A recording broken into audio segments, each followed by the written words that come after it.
As we look across the United States of America and we look at the state of our black communities, there are some consistent things going on in all of them. And how can we empower our communities if we never change our mindset towards business ownership? We're going to have to move from a consumer based people to an entrepreneurial minded people. I read a book years ago titled Prosumer Power by a professor named Bill Quain out of Florida. And he talks about moving from the mindset that has been forced upon us as Americans, and especially as us as black folks. And that's one of consumerism. He talks about becoming a producer who consumes and in the process develops an income stream by doing what you're already doing for free. We need to become more business minded. The other day I was listening to John Maxwell, and he talked about the programming he gives his grandkids. He talks about the books he encourages them to read and to write a one-page report on what they got out of the book. And he also wanted them to tell them how it worked in their lives. And there were 5 books he recommended, and one was titled The Difference Maker. One was titled Today Matters. There was also one, Talent is Never Enough, because we have a tendency in our community especially to think we can rely on talent and that's all we need. And there's also one, Thinking for a Change. Now, there were 5 books, and for whatever reason the 5th one escapes me at this point. But the video's on YouTube as well. But he wants his grandkids to write a one-page report and talk about what they got out of the book, and also how it would impact and how they would apply it in their own lives. And then he would actually pay them for it. Now, first of all, he's teaching them a different thought process than one's been taught in any school, public, private, or virtual, and especially in a university. And secondly, he's rewarding them for completing a task. He's teaching them the value of work reward. In the beginning, it may be tedious to get your child to do this, but once they understand the financial benefit, they're going to want to do the reading on their own just for the financial return. And as they continue to read, the principles get inside of them, and it becomes a part of their lives. And also, once it gets inside of them, they will actually want to start reading for the information and not just for the money. Now don't get me wrong, they're going to continue to take the money. But learning will now have become something to look forward to instead of something of dreading.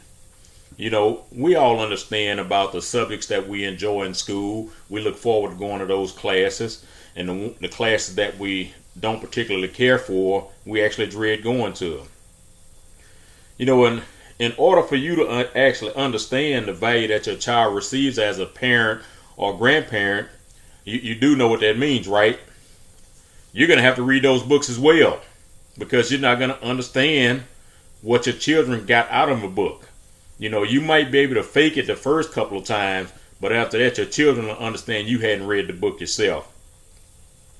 It's amazing to me, and it makes me happy that I have a child around me that loves to read. Why does she love to read? From early on, when she was still a toddler, she always saw me reading.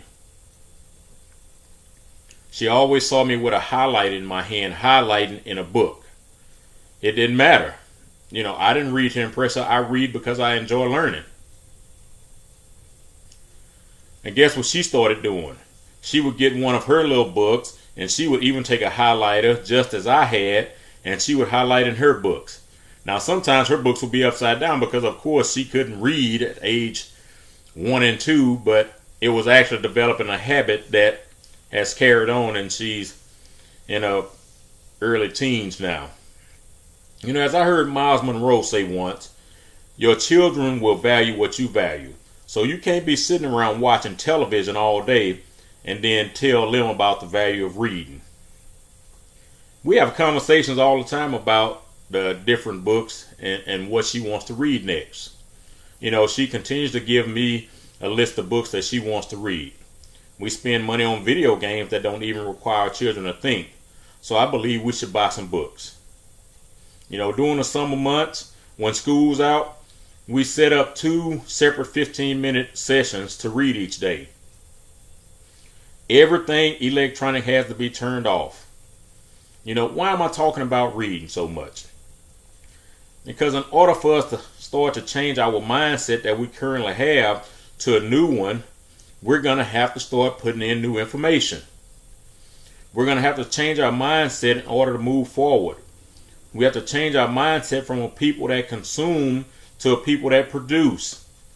We have to learn that our attitudes affect us more than we want to give credit for. More people are actually laid off or fired from jobs based on their attitudes and not their actual ability or talent skill. It's the attitude and how they get along or don't get along with their co-workers.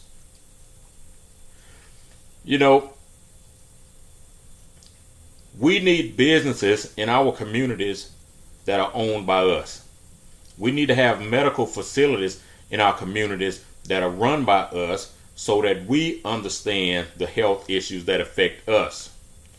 We need to have healthy grocery store alternatives and farmers markets run by us. We need banks and financial institutions owned by us so we don't have to worry about the larger banks turning us down for home and business loans as well as school loans and grants. What if the bank in our community loaned an individual or an entity money to start a business and the people in the community supported the business to make sure that business remained and became successful? What if one of the requirements of securing a loan from that bank or financial institution, be it credit union or what have you, was that once the business became profitable, they had to contribute to a fund on a monthly basis that would help future business owners get their start, and if they failed to agree to this arrangement, their loan would be denied. How would that work out? What if we could get the black church involved in a similar program as well? What if each church committed to contributing a monthly amount into a fund for potential college or vocational students? And I'm not saying something extravagant. I'm saying something like $20 a month. Based on the amount of churches we have in the community, that can end up in several $100s a month just in that one area alone.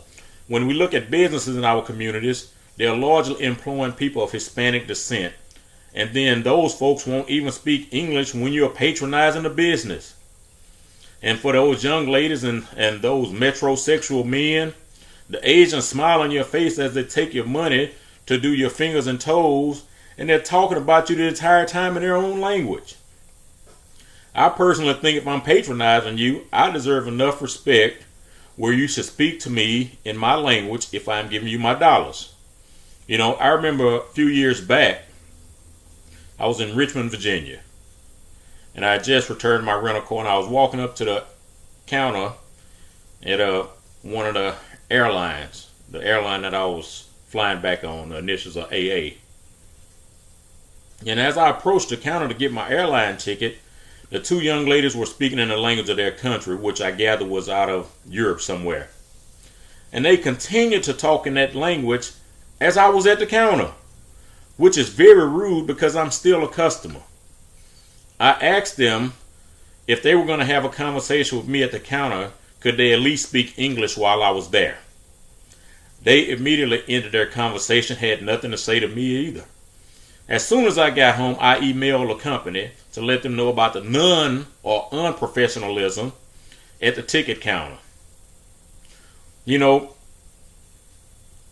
When we look at the establishments that are owned in our communities, and you happen to see a person that works there that does have a darker skin tone, it's normally a young female between the ages of 16 to 25, for obvious reasons that I'm not going to go into here. The people that own and work in these establishments in our communities don't even live there. So at the end of the day, all of our money has been removed from our community. The owners and the workers take the money and they go to empower their own communities. No one is spending money in the community you live in except you, and you don't own anything. Our communities are having economic enemas, and we wonder why they look like economic wastelands. When you get an enema, it only has one purpose: No money is moving around the community. It's only moving out. The only movement that money is making in our communities is the exchange from our hand to other people. And let me ask another question. When was the last time you saw a foreigner patronizing a black-owned establishment? However, they offer us everything we want and think we need.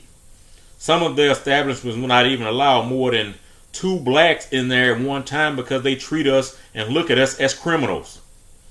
They sell us music, and that's pretty much bootleg. It's not even original music. I mean, the songs are original, but it's been copied from somewhere, and the case covers have been printed on their own inkjet printers or whatever. They sell us hair. They sell us fried chicken, fried fish, alcohol, cell phones. They own the laundromat, the rent by the hour motels, the gas stations, the grocery store, nail shop, hair weave shop, convenience stores, and the dry cleaners in our communities. What do we own? We own things like nightclubs. and unfortunately, we can find several within a few miles of each other. The only other establishment that we see that we own in mass in our communities is the church, which also has several within a few miles of each other. Are any of these institutions helping you get anything other than a feeling? Am I saying the church is bad? Not at all. There are some very good churches within the community. I have several great friends that are pastors of churches, and I know what they're doing within their churches. I know what they're actually doing within their communities. But most of these preachers, pastors, pimps, whatever you want to call them, just set up establishments as personal cathedrals of commerce, and they ain't nothing but a bunch of hucksters. With 20 churches in a 4 to 5 mile radius, how can a church even do the work in a community that it should be doing when each establishment has on average between 25 to 75 members that only have so much money to give? What if some of these guys put their egos on the back burner and they had a collective congregation that could offer to do more than the limited things they do now?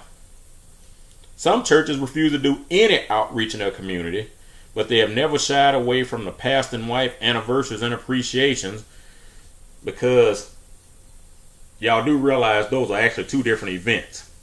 Are there any credit unions, accounting firms, financial planning offices other than at tax time?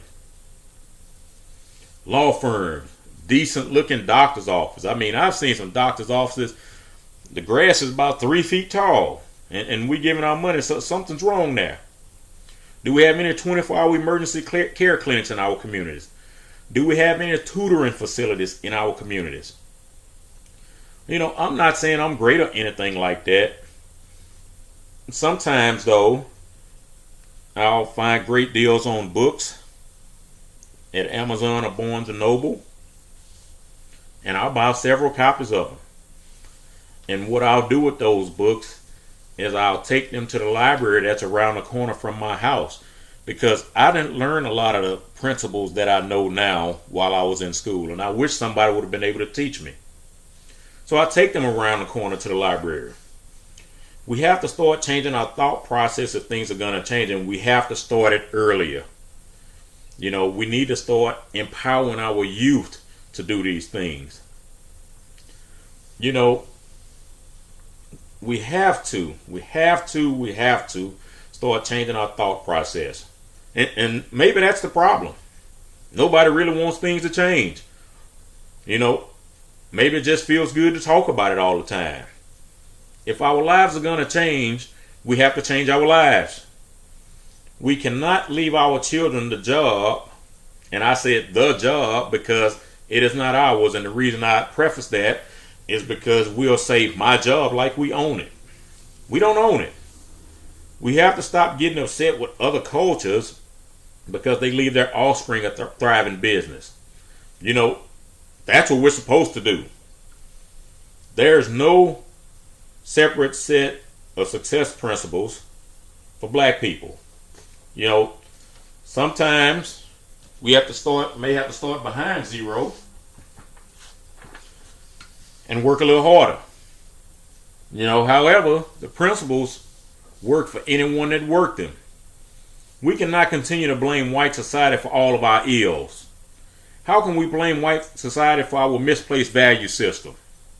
Did white society make us buy expensive tennis shoes and place more value on the shoe than we do on another man's life or another human being?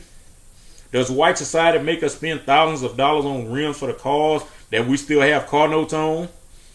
Does white society make us spend our whole paycheck on things to make ourselves look rich? Does white society make us leave our house looking like we have no respect for self? Doing slavery, not slavery, walking out the house with pants hanging down, headscarves on your head, pajama pants, house coats and robes and things like that.